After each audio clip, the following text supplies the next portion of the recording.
নমস্কাৰ, স্বাগতম জনাইছোঁ অন্য এটি ভিডিঅ'লৈ। লৈ আহিছোঁ মহৎ লোকৰ বাণী। হজৰত মহম্মদৰ বাণী। জ্ঞান আৰু শিক্ষাৰ গুৰুত্ব।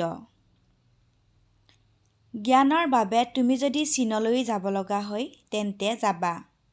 জ্ঞান অৰ্জন কৰাটো প্ৰতিটো মুছলমানৰ বাবে বাধ্যতামূলক। শিক্ষা হৈছে এক চোকা অস্ত্ৰ যি জীৱনক সঠিক পথত পৰিচালিত কৰে। অন্ধকাৰ দূৰ কৰিবলৈ জ্ঞানৰ পোহৰৰ প্ৰয়োজন। তুমি যদি জ্ঞান বিচাৰি যোৱা, ঈশ্বৰৰ তৰফৰ পৰা সহায় পাবা। অপ্ৰয়োজনত পশুৱে আন পশুৰ পৰা বিৰত থাকে। স্বামী বিবেকানন্দ।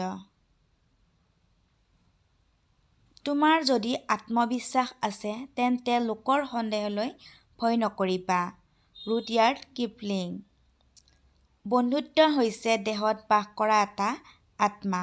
এৰিষ্টটল। আজিলৈ ধন্যবাদ।